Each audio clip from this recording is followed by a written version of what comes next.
I first just want to thank the Lord for this opportunity. I've been praying for a testimony. I know that God was building up my testimony even before I got to the church, but he really established it here. You know, my testimony didn't start with all the stuff that I've been through in life. It started when I got here.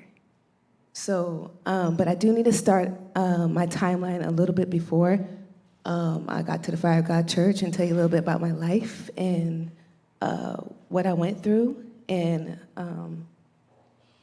hopefully as I explain, you get to see the buildup, how God was, you know, grooming my life to get me where I'm at today.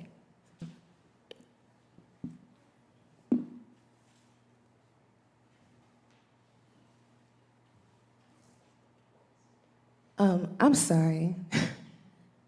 Can I change my shoes real quick? It's, you know, the high heels feel weird on the mat.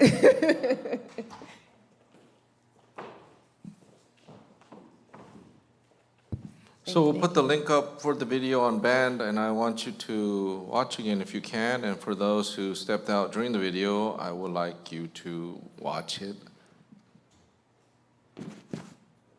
again.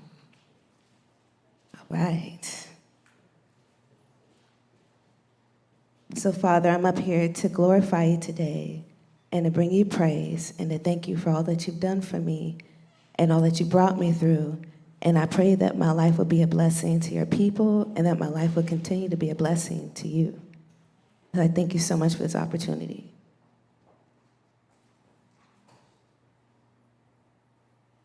So, before I got to the church, I was in a relationship prior to Elder Jeremiah, and my relationship, I had Selah. So I was young, about 19 or 18 years old at the time, and I met this nice guy online. So young people, listen closely. I met this guy online, and at the time, I just finished high school, and I just started to go to college. And I was going to community college. I was going to De Anza College in Santa Clara at the time.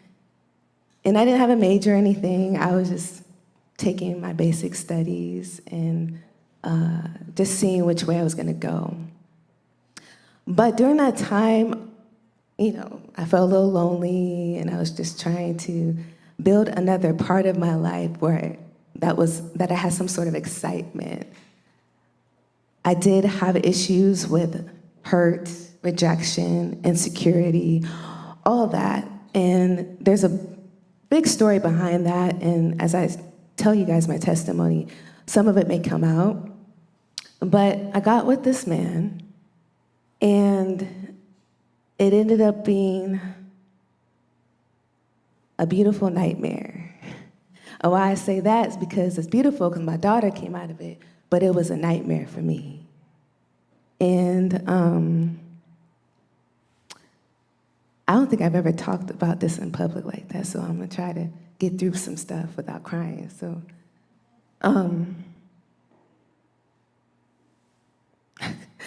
okay.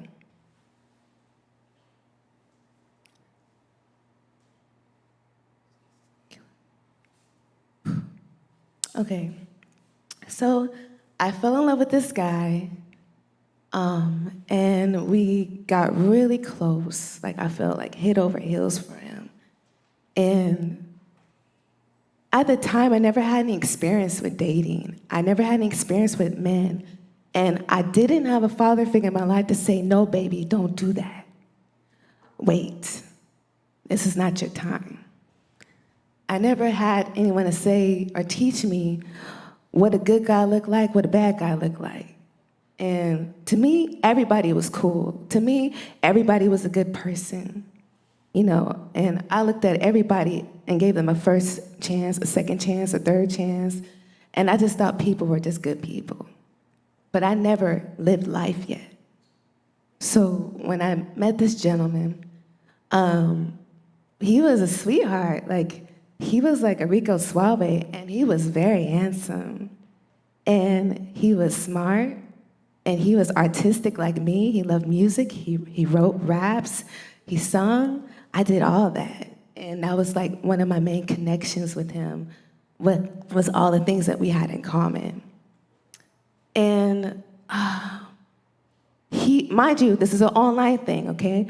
We're talking on the phone, we're emailing back and forth. I'm learning about his life on where he was. He was in Maryland, DC, Maryland. That's where he was at the time.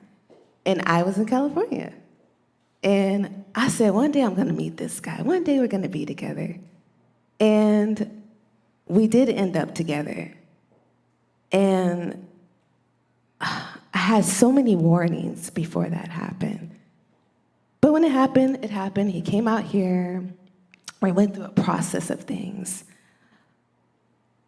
The abuse happened immediately, like immediately. And my mind was so wrapped up in the situation of that this is a man that I love and I'm gonna stick it out. And just like every foolish girl that goes through abuse, I think I could change him. You know? I think my love and how kind I am and how gentle I am to him, and if he feels safe with me, he'll be fine with me. It's gonna change. No, that didn't happen. Matter of fact, that whole situation changed my life. And I went through constant beatings.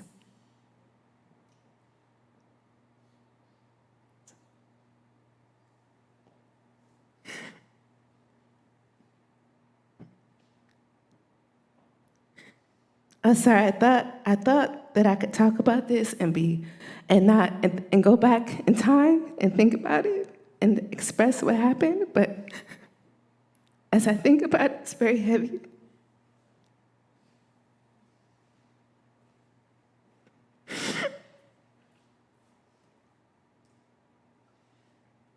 Okay, Lord, help me, Jesus.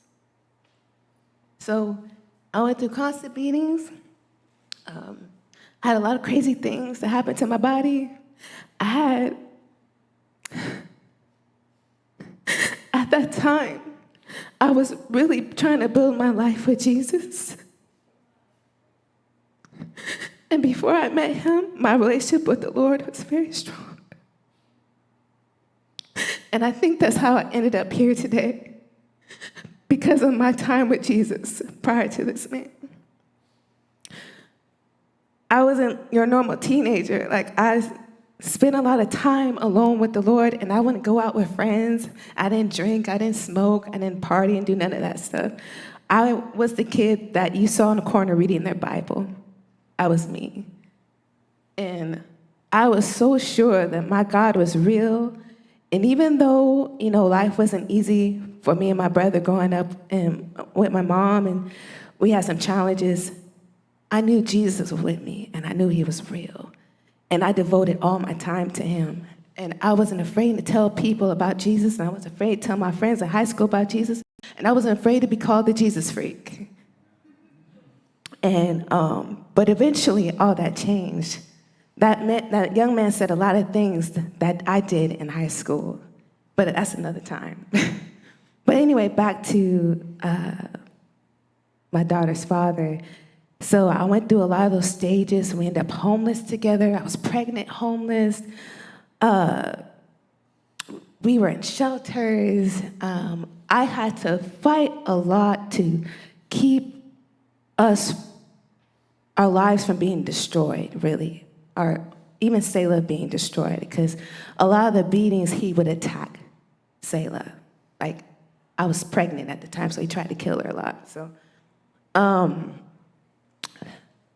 one day, when it was time for me to deliver, I was in the hospital, and he was with me, and I looked over at him. I said, "Today is your last day with me. I'm raising this child by myself." And I was so serious and so determined. And I said, "Lord, you've been with me this long. I'm still alive. And now I got a child coming into this world. Things need to change for me." And I'm willing to change, and I'm ready to change, Lord. I'm ready to come back to you. I don't know how I got so far off, but I did. Jesus, forgive me. And I was saying all that in my head. And he looked at me, and he smiled. And he looked at me and was like, no, you're not going to get rid of me. And I looked at him, I said, yes, I am. And the nurse came in, and I had Selah. And after that, it was a roller coaster ride from hell, I tell you. The day I did get rid of him, the night before, I said a prayer to God, and I said, Lord, I said, I'm ready now. Please remove this man from my life. I said, I'm ready to move on and do what you need me to do. I need you to help me. And the next day, he got arrested, went to jail, and left the state. The next day. And I knew God was not playing, and he took my statement very seriously. I jumped over a lot of stuff because I don't have much time. But one of the main things I went through was a lot of the spiritual warfare with this man. He had multiple personality disorders. I don't know if you guys know what that is. Or have you ever seen Lifetime movies? My life was a Lifetime movie. Ooh, I could laugh about it now and cry. That's crazy. One day his name was Jason. One day his name was Jacob. And one was more evil than the other. And one didn't talk, one just beat you. That's all he did. You know, it was just crazy. And I even seen him manifest. Like, before I got to the church, you know, we saw this manifestation. When we got to the church, people, you know, manifesting a lot. I saw that before I got here. I saw that with the man I was with. And no one would believe me till one day I had to call the police. And this is when I was separated from him. I finally separated myself, and he was getting ready to go. This is close to him leaving. And one day I came back to get some more clothes, and he was sitting in the living room and eating. I walked through the door. All of a sudden, he starts manifesting. And he's foaming at the mouth, and he's flopping all over the floor. And I said, Jesus, I gotta get out of this. And my brother was with me. You remember that? My brother was with me. And I had to stay outside with Selah, and my brother went inside to call police. And when the police came, several police officers came. And they tried to hold him down, but they couldn't. And it was some big guys too, about 5 or 6 police officers. And they asked him, what is your name? And he said, my name is Satan.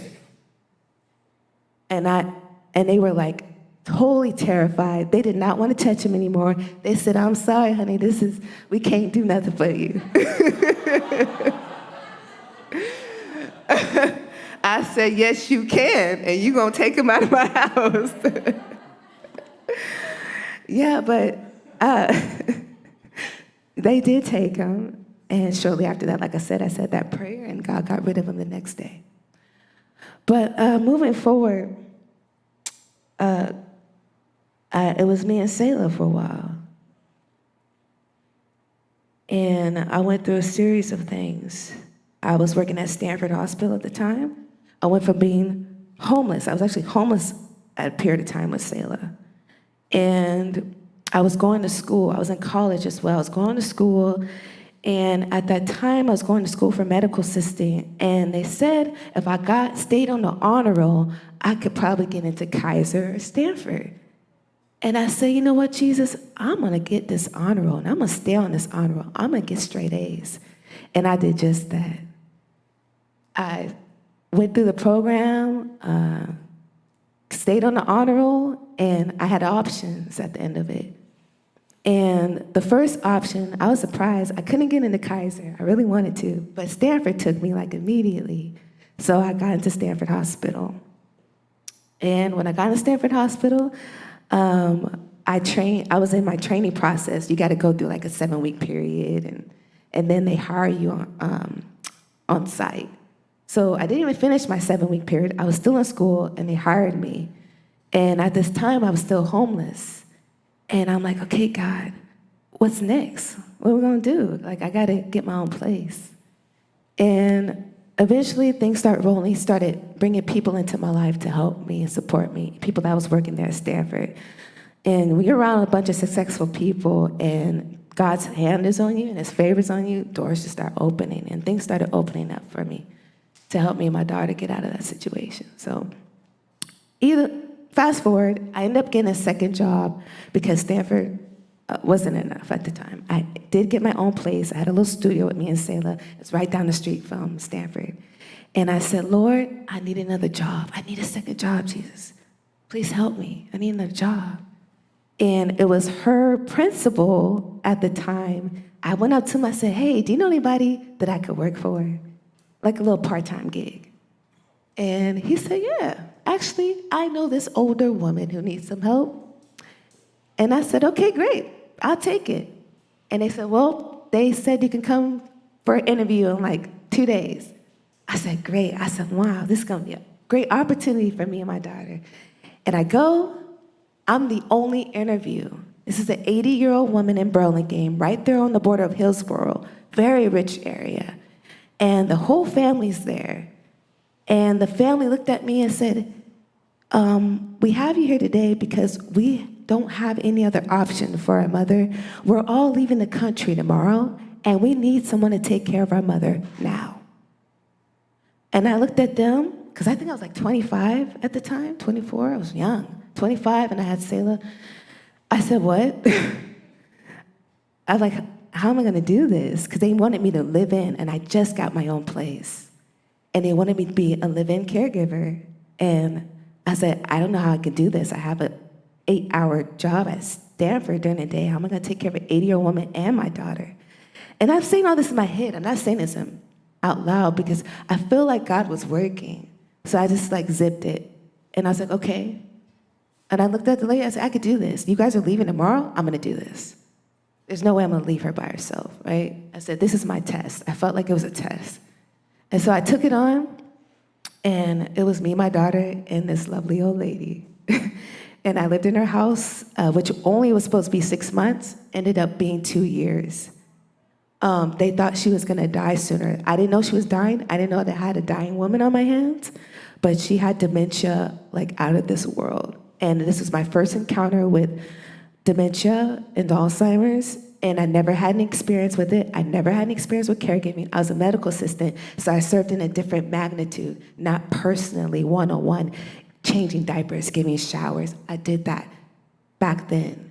And it was very humbling because, one, this lady was super racist. That was the humbling part. And I gotta tell y'all a funny story, because it's time for a funny story.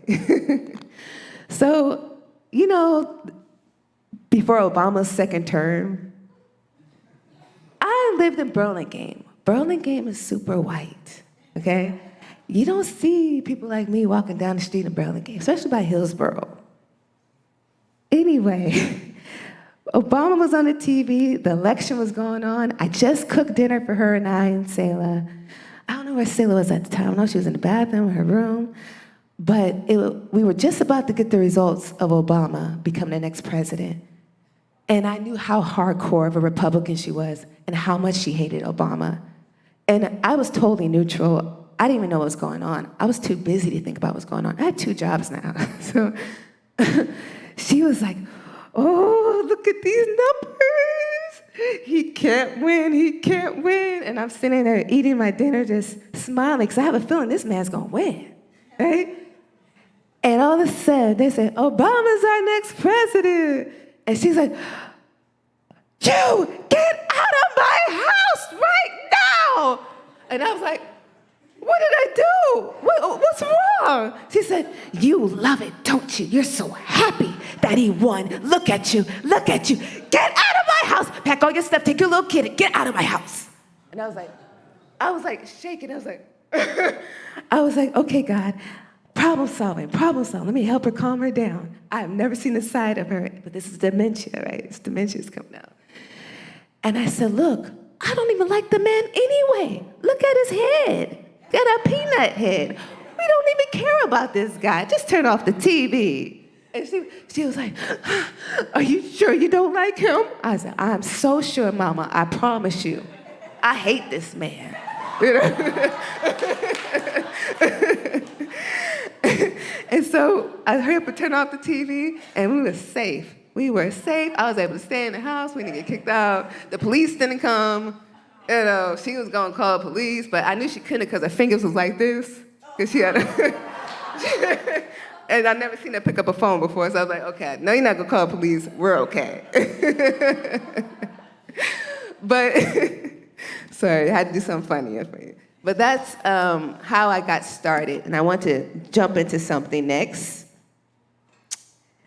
You know, God gave me that job, and I had no idea about the future that I was heading into. I got to go to this next topic before I jump into that. We're going to see the dots connect here.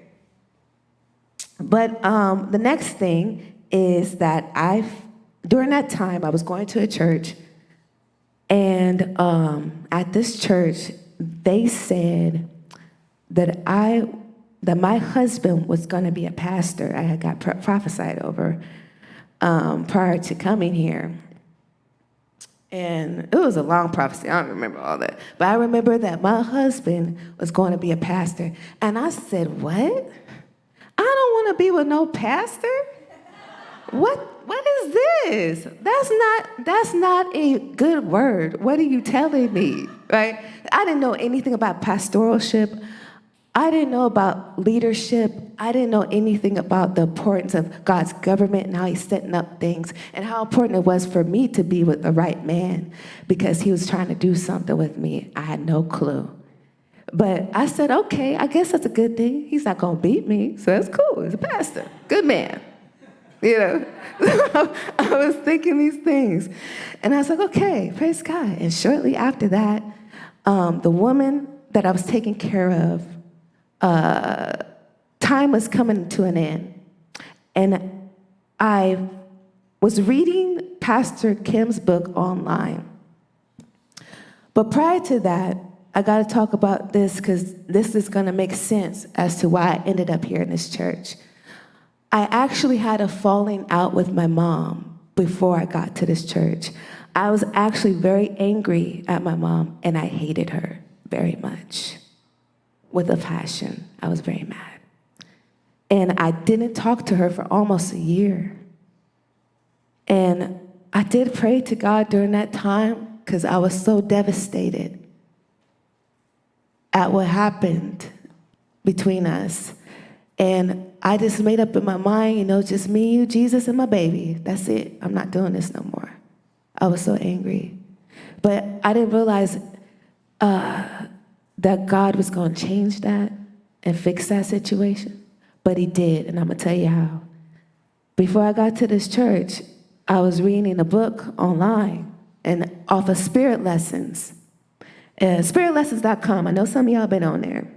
That's how we found this book, right? That's how we got here. So, Baptized by Blazing Fire. And I done read everything on that site, but I read that particular book, and that just blew my mind. Absolutely blew my mind. Because as I was reading stuff, I read about the manifestation, and I said, I seen that. I seen that through my daughter's father. I seen all this stuff. Like, I've dealt with all this stuff. And even when growing up, I saw certain things, and I just was a little sensitive like that. And I said, wow, this is legit. I really believe that this man went through this. I believe this pastor and his testimony. I believe this is God. And I read all the books. And I was in that place where I was just hungry and thirsty. And I know it came to me because I told the Lord prior to finding the books, the Lord, I need you. I'm desperate for you. Please come find me again.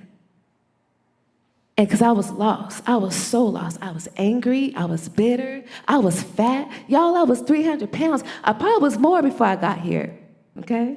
I was big. I was a big girl, and I didn't realize it. But I was going down in a very fast way. But I was desperate. I knew I had another chance, and I knew if I just called on Jesus, he's going to help me, just like he helped me last time I called on him. And so I did that. I said, Lord, you got to change my life, or I don't know where I'm going to end up. I need you to fix this. And then that's when I found the book, And then one day, my mama called me. Now, my mom called me several times, and I ignored all her phone calls. I was so mad. I just couldn't. I said, I can't go through this anymore. I'm not going to answer these calls. And one day she called me, and something in me prompted me to answer the phone. And I answered the phone. And she told me about the book that she was reading. And she told me that the pastor, that a pastor was opening up a church in Fremont, and he was still needing to find a building. And she was, talking to him back and forth. And that Pastor or Bishop Kim was going to have a service at his church and asked me if I wanted to come. Now, mind you, I didn't say nothing. My mom didn't know at the time that I was reading the book too. And, I knew that was God. I knew God was trying to fix and mend our situation. And that's why I ended up here, because of that phone call and because of the book. And that's how we had a commonality there, and I couldn't deny that that was Jesus trying to work stuff out. So I came, and when I got here, it was just, when you get here, God, like Pastor talked about, God raised you up right away. And I've been bouncing around on all kinds of churches and different places and different gatherings and convictions and crusades, and been all over the place doing random stuff and different ministries. But this was the place God wanted me to stay planted. And he fixed it where I stayed planted, because he went after a key thing that I love so much, and that was music. And when I got there, he's like, okay, Pastor Eugene came up to me and said, you are going to be our next worship leader. The Lord told me you could sing. And I knew, not then, but later on, I knew the Lord trapped me. But I'm happy he trapped me, because my whole life has changed ever since then. And I'm going to get to more about that in a minute. But shortly after that, I'm about to get to the goodies now, because I got to speed it up. Shortly after that, about 2 months later, Elder Jeremiah, my husband, comes to the church. I think at that time I was still working my 2 jobs, and I didn't see him at first because I only could come on Sundays at the time. But my mom saw him, and she came up to me. She said, oh, you see that guy in the church? And I was like, who? And she said, there is a brother here with his kids, and he's a very nice looking man. And I was like, okay. I said, I haven't seen him yet. I haven't met him yet. I have no idea what she's talking about yet. So I said, okay. And she was all giddy when she came and talked to me about it. I don't know if my mom remembers that, but she did it. But eventually I did meet Elder Jeremiah. And, at the time, it was a very small church. It was like Pastor Eugene, Elder Sarah, Elder Joseph, Nathan, a couple other people, and all our kids. Like, it was a very small church. My mom, me, Selah. Like, it was a very small, compacted church. And everybody knew everybody, and you could not have no secrets, because everybody gonna know it. And at that time, me and Jeremiah and my family, the only black people in the church. This is a Korean church right now at the time, right? So we just hung out with each other. Like, we just connected, like, immediately and just started talking. And I don't think it was even a week or two, maybe a few weeks. And Pastor Eugene gives me a call. And it was 2 o'clock in the morning, because at that time we stayed up till 2 o'clock in the morning praying.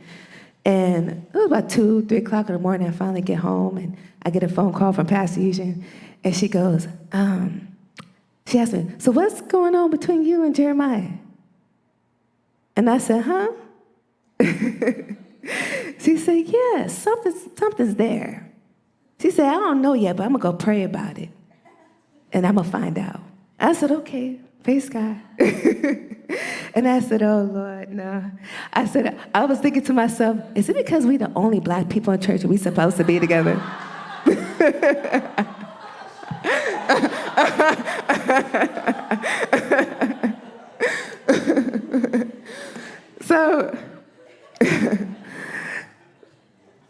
So like me and Elder Jeremiah, we actually hit it off like really cool. Like we would end up being like really good friends, and we just connected. We had a lot in common. He worked at Kaiser Hospital. I worked at Stanford Hospital, so we had that medical thing in common. He liked music. I liked music, so we had the music thing in common. And it made it even more legit when God put him on the worship team. So now we can get closer and talk and get to know each other. And eventually we started hanging out more. And then eventually we got to have some one-on-one time at the church. And that's very rare. You can't have that unless God give you that permission. That's how it rolls. We don't roll like that here. You gotta get permission. So God gave us, I got 30 minutes? Oh, hallelujah, let me hurry up. Let me move faster. 30 minutes more, okay. So we got to know each other, and we didn't get together yet. There was a lot of things that were going on during that time. Pastor Eugene came back to me and talked to me and said she had a dream. And in the dream, I was all dressed up in a wedding dress. He was wearing a suit. And I was on one side of the lobby. He was on the other side of the lobby. There was this big gap between us, big chasm. She let me know that was my husband, but we weren't ready yet. It wasn't ready to, come together yet. I think I didn't have a veil at that time, so really, I was the one that really wasn't ready. And it shocked the both of us, actually, because she knew a lot more of his background, knew a lot more of my background, and we all thought he wasn't ready, but it was really me who wasn't ready. And so as time went on, even though I wasn't ready, God showed me first who my husband was. And I skipped a little part, but I'll go back to something that I prayed privately in my heart, and this is why my outcome came the way that it did. But it was a year and a half before Elder Jeremiah came around and realized I was his wife. So for a year and a half, I couldn't just outright come out and say anything. I had to just be his friend. But while I was friend, he was dating somebody. And it was like, I guess for him, it was getting pretty serious. And I had to tell this story. One time we had a revival, and he talked to me about this girl. Now, she was a worship leader at another church, and she was a pastor's daughter, and she had a prophetic gift, and she told him that he was supposed to be her husband. So Elder Jeremiah was like this limbo in our church. He wasn't quite sure what to do at the time, because, pastors were talking to him, and he's supposed to be my friend, and he's like, what's going on with her? Because I'm not interested in her, I'm interested in her. He's like trying to, I guess our friendship was just like an afterthought, because he was in something. But for me, I spent a lot of time praying in the background, asking God to break all that up, And that's something me and Pastor Eugene, we would sit there pray. We pray together, break all that up, Jesus. That's what we talked about together at the time. So he did. The Lord did break it up. But before we got to that point, there was this one revival where the young lady came. Now, I never met her before in my life. But she had like 2 or 3 kids, is that right? 3 kids. And she had one strapped on to her. You know how I walk around with Joel with that strap? She had one strapped on to her. And 2 little kids. And Pastor used to come up to me, she said, Janina, she's here. And I'm like, who? She said, that girl. And she ain't even cute.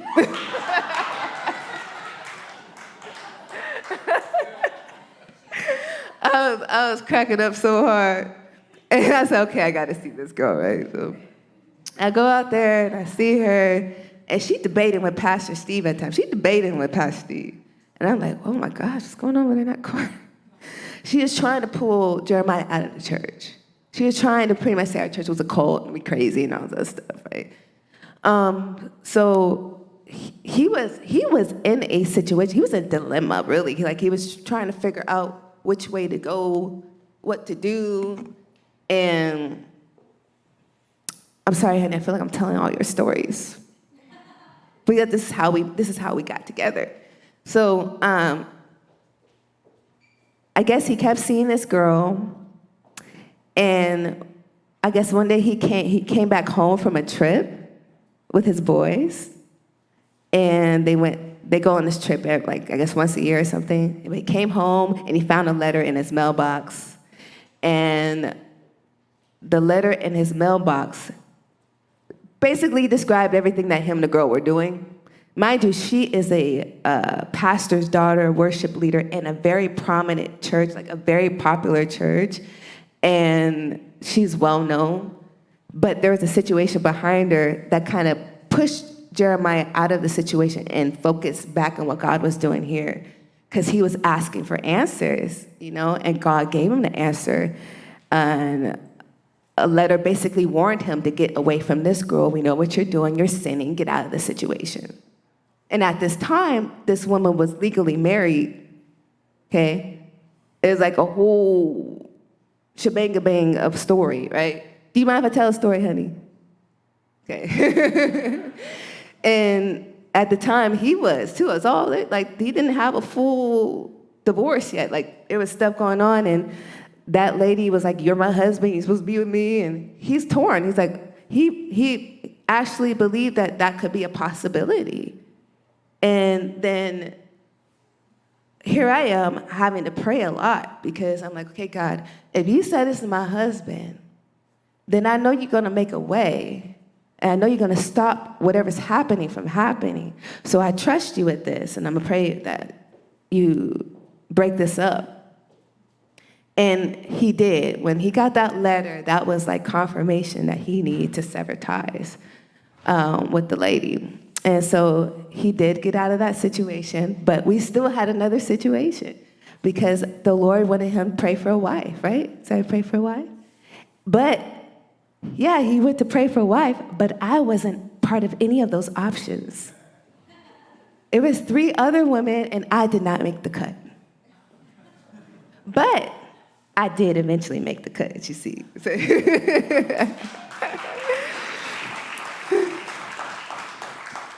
But when he prayed, he had a dream, and he told me the dream. I thought it was crazy.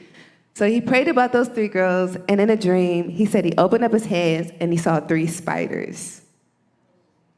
And so God was basically saying, none of them it's the girl, not one, right? So that's brought his attention back towards me.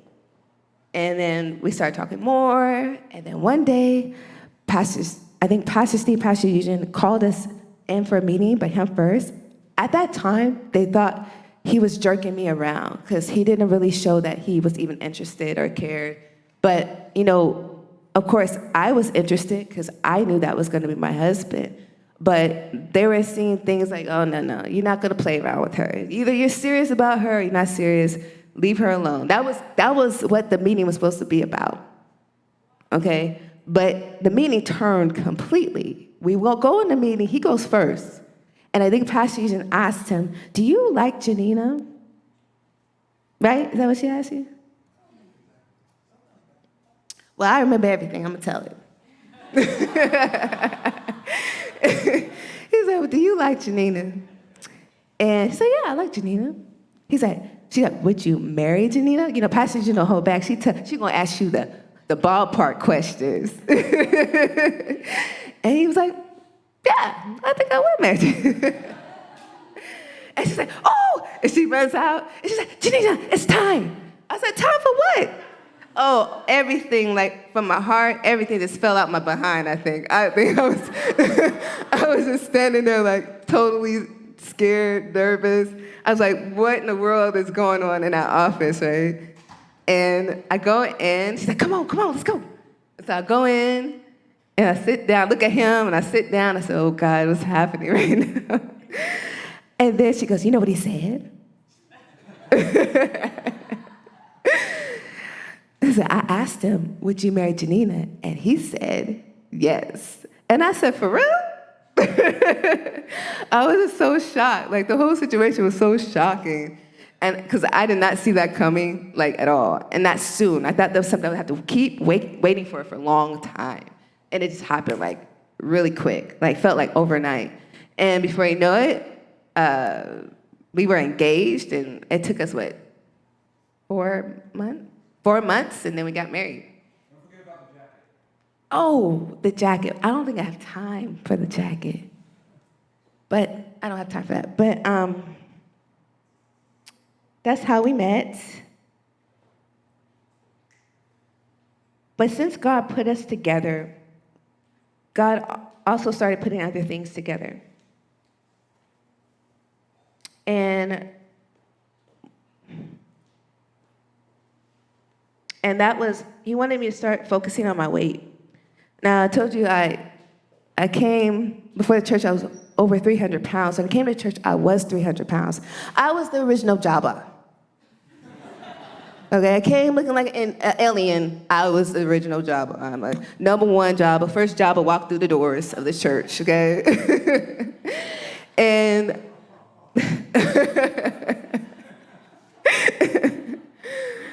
it's true. So, but, Pastor Steve, Pastor Eugene, they told me before I got married, you should probably lose weight. And in my head, I'm thinking like, for real? I'm fat? I didn't realize I was fat, y'all. That's the bad part. No one told me till I got to the church that I was big. I thought that was just me and I was comfortable, but I knew that wasn't me. I knew that was from trauma and that was from pain and issues that I went through, and it just piled up on me. Like, it just really, I felt like somebody took a pile of fat and just threw it at me, and I woke up the next morning, it's big. That's what I felt like. And I actually was 145 pounds for a long time prior to church. I actually was normally skinny. I was an athlete. I played basketball. I did track. I did all that. I was super fit. I was super healthy. I really did care about my body at one point. So to get fat like that was pretty bad. It's pretty traumatic. And then when that was pointed out to me, I actually, instead of fixing it, I went to depression. I said, oh no, I'm married, and this man probably don't find me attractive at all because I'm huge, right? So I'm thinking all these things. I'm like, okay, I said, I gotta figure this out. I gotta lose this weight somehow. And I did go through a season where I actually lost the weight. I lost 120 pounds. And that was my first weight loss. And I was 150 pounds at the end of the weight loss. I started at Lord help me with numbers. I'm not good with numbers. I started at 280 or 290 when I decided to really start chipping away. And when I lost the weight, it was fast. It was dramatic. I really felt that was God because he gave me a lot of grace to fast. I did the fist side fast. I did the 1 meal. I was on Pastor Eugene fast. So it was going to work. And it worked. But the problem was I didn't change my mind. My mind had to change. When you lose weight, you just don't lose the body fat. You got to change your mind. Okay, everything has to change. The way you think, the way you look at food, the way you look at your life, the way you look at your body, the way you see who you are has to change. And, at some point, I started gaining some of the weight back, and then I got pregnant. But before I got pregnant, I was back on my weight loss journey, and then I got pregnant. And after pregnancy, I was 220. And today, I'm 175. And I'm still trucking away at it, but I'm super happy with where my body is right now. I thank God that he's been helping me with that. And I could tell you a few things that I did in the process.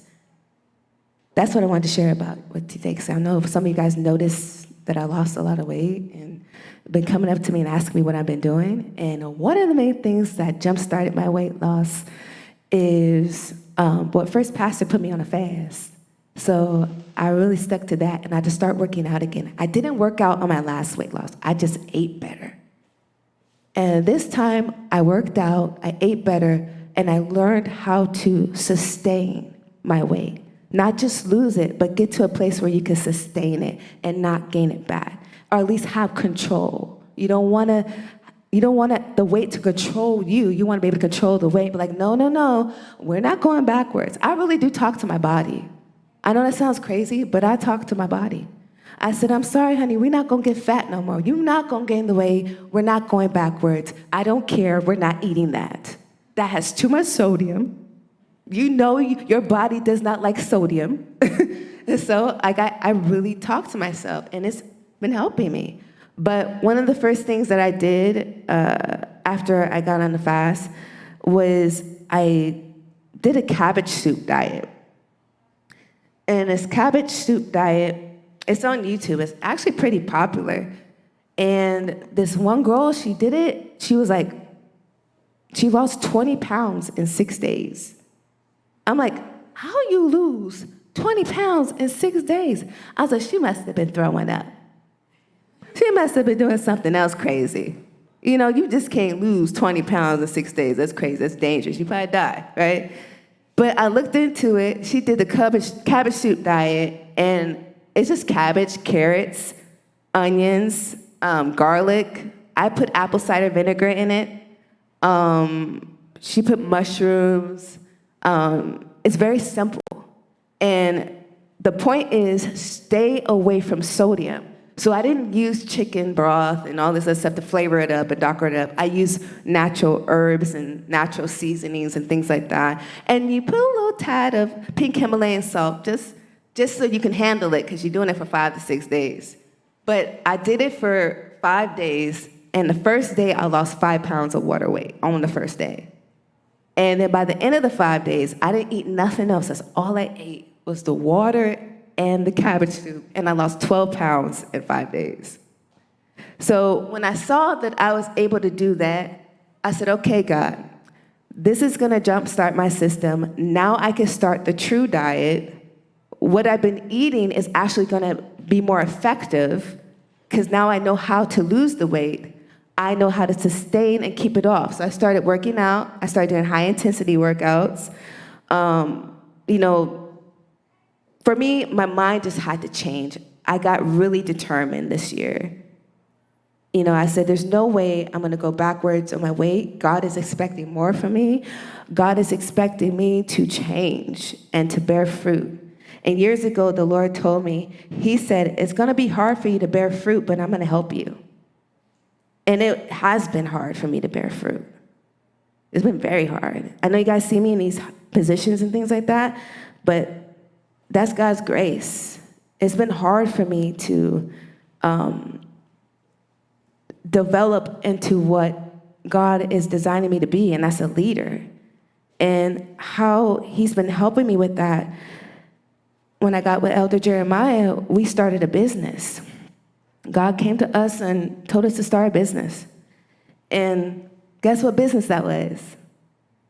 Senior care. And that's where I started before I came here. I had to take care of an 80-year-old woman, and he gave me a little taste of what it was gonna be like before we started the business. And I see the momentum and the process. It takes time. It takes time to develop, you know, and benefit from the process. You have to just really just go slow. And I saw the beauty of going slow when I got to Fire of God Church. Nothing really ever happened fast for me. Nothing happened fast for Elder. And doing the business was an example of that. When we started the business, you know, Pastor tell you, we started with $20 bubble bath. Yeah, we did that $20 bubble bath faithfully, okay? Went up there, took care of that man. And sometimes he wanted you to cook something, right? But within all that $20, change him, give him a bath, cook something, even pick up a little bit around his house, you know? And he did it. And pretty soon, I ended up with a bubble bath. But mine was $75. So we started moving on up a little bit, little increments, but we went almost a whole year with no real business. No real business. All that money we got, when he sold his house and his retirement, we ate that up. That was like vapor in the wind. And we really had to trust God and really have faith, especially, he had to really have faith. We both really had to have faith that the Lord was gonna come through and take care of us, that he wasn't just gonna let us fall, you know? And so that started my journey. God actually put the burden on me as the wife. You're the wife. You have to bat first. So the burden to carry the business and to get it started falls on me. And one day we had this big client, and this client paid for our rent. This client covered a lot of our expenses. God was taking care of us through this one client, 24-hour client. But what came along with that is that I had to give my time. I literally was away from home 4 days out of the week, sometimes 5, 24 hours a day. I had to separate myself from my family to take care of this woman. Because this was my first real client, you know, she spoke Spanish too, like fluently. That means she didn't speak English to me, guys. Like, I had to learn how to speak Spanish. This is, like, God was really breaking me in all areas. Not only did we just move into this nice place, I didn't get to live in it. I spent my time in somebody else's home to take care of them. 4 or 5 days out of the week, 24 hours a day, that didn't understand a word I was saying to her. And I couldn't understand her. And there were times, many times I cried, and I was just so sad, but I still felt God was with me. I felt like I had to go through this. I said, Lord, I know I got to go through this. I know I got to go low. That was my mind. This is going low. And not only that, I changed her diapers. She was stuck in bed 24 hours a day. So I had to care for someone that was stuck in bed 24 hours a day, that spoke Spanish fluently, that didn't understand anything I was saying, nor did her family understood, why is this black young lady in my house taking care of my family member, and she don't understand what she's saying? You know what I'm saying? Like, how is she going to take care of her?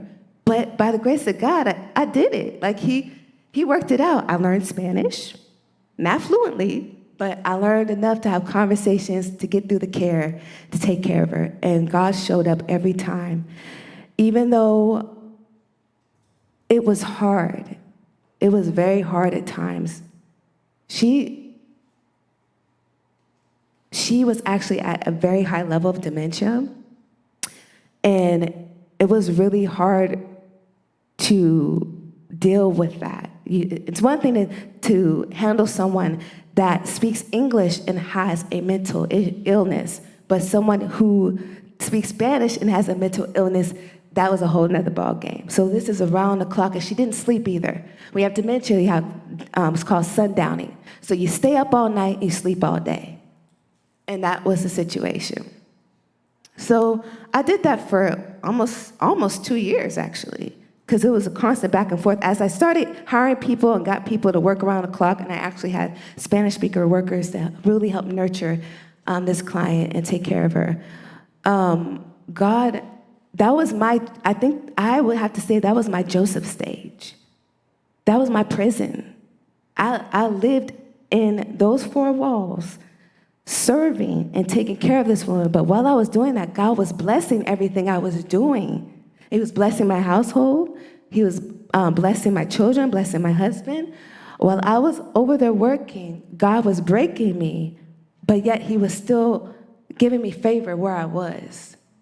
And the family loved me so much, they kept me even longer. And they was like, look, we love your services. You take good care of our family member, and we want to keep you. We don't care, well, you know, who you bring in or what you have to do, just stay here with her. And so I did that until I found the right people. Then God eventually pulled me out of that situation. So I thank God I passed that test, but recently we lost her, right? Recently we lost that client, and then God did something amazing. Our business went from $20 bubble bath to we're making 6 figures a year now through the business. And you know, at first people want to laugh at the slow route, the long route, but the long route creates longevity for you. Longevity, and you want to have a foundation that is sustainable and stable, and only if you do God's will, and only if you do what God had designed you to do and called you to do, or whatever mission you're on right now, just completed and completed with joy. You know, during that downtime, I spent a lot of time in prayer. I spent a lot of time in reading. I had a lot of downtime. I didn't waste it. Yes, I cried, and I had stress, and I had worries, and I had fears. I'll call Pastor Steve, and I'd be crying, and he'll be checking me. I was a businesswoman now, and that had to snap in my head that you had to handle business, Elder Janina. This is a real talent God had given me. You know, Pastor's talking about the talents. I see the business as a talent. And I had to nurture this, and I had to make sure that I double this, and God's watching me. He's watching my attitude. He's watching, you know, how I respond to my authorities when they're advising me and giving me coaching on how to handle it, how to handle the money, how to handle the people, how to handle the clients. Go out there and get it. Go out there and do it. I had so much fear because I was a nobody. I came from nothing, and now I got this big responsibility. I was terrified. And not only that, I had to carry the weight for my family because you the wife, you first. And I knew it was on me to start making these right decisions. So I just thank the Lord, you know, for that time and that season because he taught me how to be a businesswoman. Like, now I'm running business. Now I have facilities I look after and send people out to. 5 minutes? Ooh, Jesus. Okay, real quick, in 5 minutes. So the Lord started putting people in our house throughout the years. We had youth pastor, we had Kelsey. We had somebody else you know about. Let me end this with a quick funny story because I got 5 minutes and I didn't realize I talked too much, y'all. I'm sorry. So I sent this young lady out to take care of one of my clients in Antioch, a really close friend of mine. And the first day was great. But the second day, I got a terrifying phone call. This is the family, my friend, my very close friend. She said, Janina, you got to get to my mom's house. You got to go right now. And I said, why? What's wrong? She said, that girl you sitting over there, she crazy. Go get her out of my mama's house. And I said, oh my God, okay. So I grabbed Kelsey. Kelsey went with me. She remembered. I grabbed Kelsey. We went out there to Antioch. And oh my goodness. We walked in the house. The woman, I could hear her screaming in the living room. Saying, she crazy, get out, she crazy, she crazy. And I go running there. And I said, Mom, what happened? What happened? And she said, this woman, something's wrong with her. And this woman had a stroke. She couldn't even speak. She started speaking to me in clear sentences. That's how terrified she was. And she said, she is crazy. She was doing some dancing and just screaming in my living room. So I found out she was praying in the living room, screaming and chanting. Like, woo!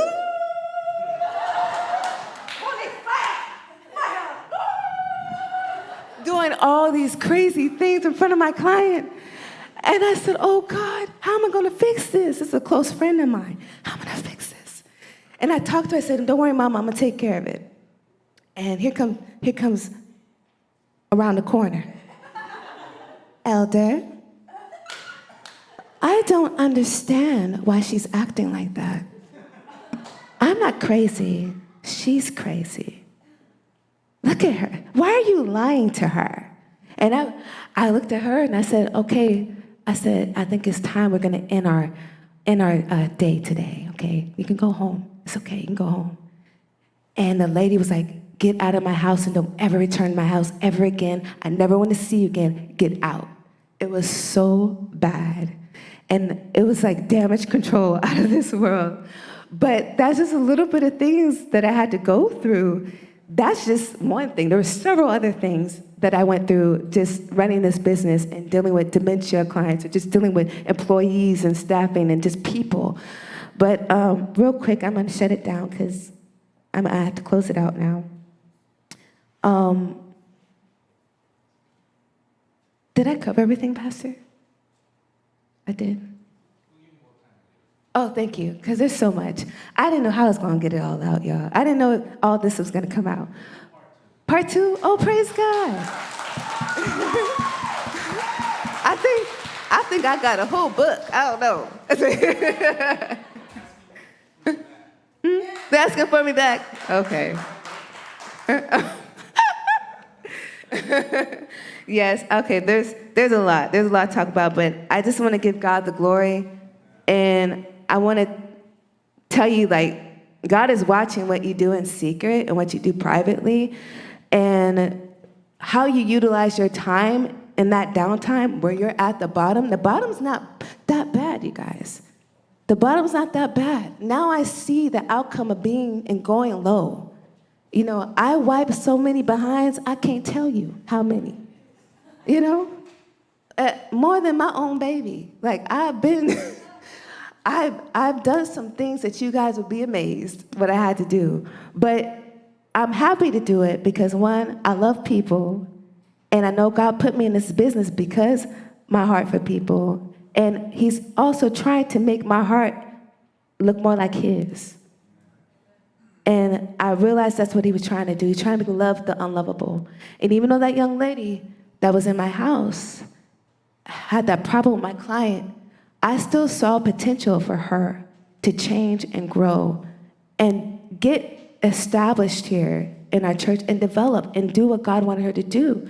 Unfortunately, that didn't happen, but I still have hope for people who come in and out of my house, who come in and out of this church, and I hope my testimony would motivate people. Like, you can start from the bottom, and God can raise you to the top, but don't look down at the process. Don't look down at the waiting. Don't rush to the top, okay? Just like you said, don't rush to the top. Wait. I actually prefer waiting. Longevity is better. And I just thank God that he put me through what I went through and put my family through what we went through. And I'm willing to go further for him and do whatever he asks me to do. And I pray that I can continue to give him the glory. Amen. All right, amen.